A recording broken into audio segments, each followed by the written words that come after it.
This here is the long-awaited Zotac zone, and talking about it is a really tricky thing. It is at once both absolutely mind-blowing and incredibly unfinished and incomplete. This is the most incomplete handheld PC I've ever used, by far. But it's also kind of amazing, and depending on who you are and your needs and preferences, this thing might be worth getting. It's probably not, but there is some potential, and it's definitely worth talking about. Of that I'm certain. Now, these are just my first impressions, but I plan on making a full-blown review, so if you have any questions, if you want me to test something, please comment down below and I'll get to work as soon as humanly possible. First of all, let's start with the positives, of which there are many, like an amazing number of positives.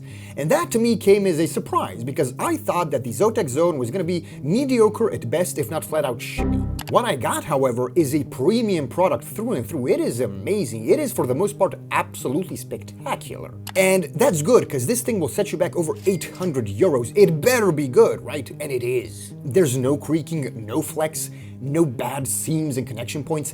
It feels like a product that costs a lot more than it actually does. Which, again, is weird because this is Zotac. I'm not expecting them to nail this out of the gate. And they absolutely did. And the unboxing experience, oh my God, what the hell, man? It's a journey. It's something special. And this separately sold carrying case, it's a tank. The best case I've ever seen or used. They didn't cut as many corners as they could have, so kudos for that. Like, it's really good. Then we get to the controls. Oh my God. Dude, and I'm saying dude because only dudes watch these videos. They're the best I've used on any device of this kind. And even beyond that, they are best in class. There's no superlative to explain just how good they actually are. Every single button is just like chef's kiss. Hall effect joysticks, Hall effect triggers, perfect face buttons. One of the best, if not the best D-pad I've ever used. Like, it is PS Vita levels of amazing. This D-pad is what wet dreams are made of. It's that good. So depending on your favorite genres, if it's platformers or fighting games, you're gonna go crazy about this thing. It is a work of art. And even these dials around the joysticks, they seem like a gimmick, right? Well, they're actually super useful, extremely tactile, and just nice. Finally, the display. 800 nits, 7 inches, 1080p, 120 hertz, HDR ready, perfect pitch blacks, infinite contrast ratio, and colors that are so impossibly vivid that you can't help but smile like a moron every time you start playing. This display, it just, like, you just start drooling, your mouth is open, and you're like, how is it this good? Every game you start up looks better than you can possibly imagine. And once you pair this sensational display with speakers that can match, if not even surpass, those on the ROG Ally, which is a very high bar, by the way, you get a kind of immersion, a kind of gaming experience that very few, if any other device can match.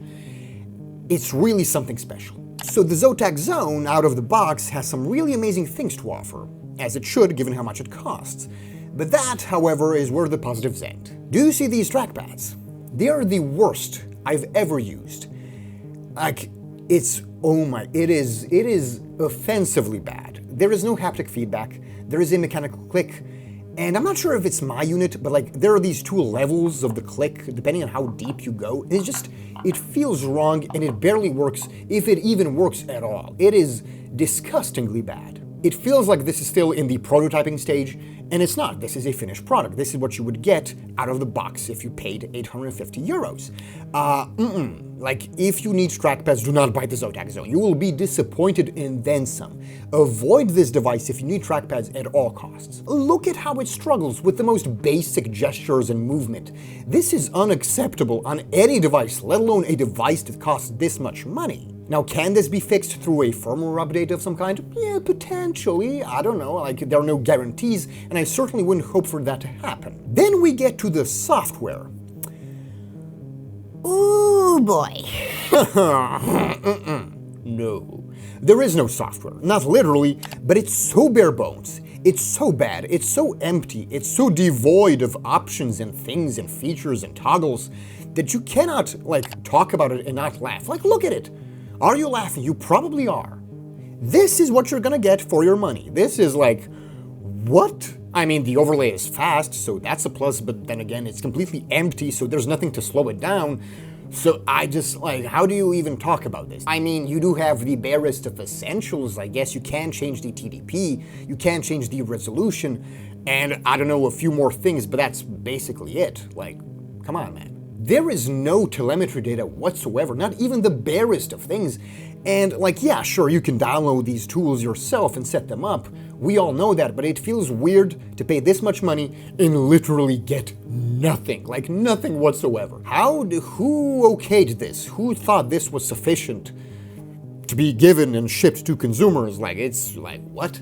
The Zotac One launcher looks like it was designed in Paint. They created a rectangle, then took the bucket tool and filled it with black, then typed out a couple of words with a generic system font.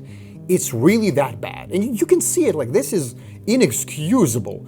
And it's funny, and it's also sad. And in my case, it makes me want to cry because I paid for this. And yes, you do have a few more options in the back end of the launcher, right? But it's still like next to nothing compared to Armory Crate, to even Legion Space. This thing is offensively empty and offensively bad. And there's also this wide range of these baffling things, like this.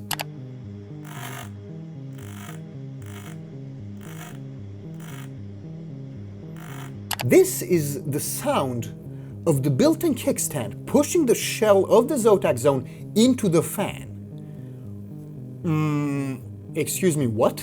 What? Also, this thing is not really silent. At 20 watts, it's perfectly fine. At 30 watts, oof, man, nope. The fan noise is not high-pitched, which is a huge plus, right? But the sheer volume of it is astounding, like, oh my God. You can literally use it to dry your hair. It's that powerful. Or, I don't know, like a white noise machine while you're sleeping. Now, to be fair, this is on the stock fan curve. I haven't created my own yet, but I'm not that optimistic that, any amount of work will change this. To a noticeable degree, at least. But the weird thing is, all of those flaws and shortcomings and deficiencies haven't done nearly enough to spoil this honeymoon phase for me. I honestly think this device is amazing. I don't think you should buy it, not yet, at least not for this much money, but there is something really unique, really special here. Whether or not that potential will ever be realized, I have no clue, like no clue whatsoever. But I also see that a lot of thought and care went into designing and building it, and I can't help but root for Zotac to fully flesh it out and make this thing worth buying, because there's really something special here. The only question now is, does it excel at a large enough number of things to justify the investment? I will leave that for the full review, which will hopefully come out in the next 2 weeks, maybe 3. And yeah, again, if you have any questions, things you want me to test, comparisons and so on, comment down below, and I guess I'll get to work. Thank you for watching.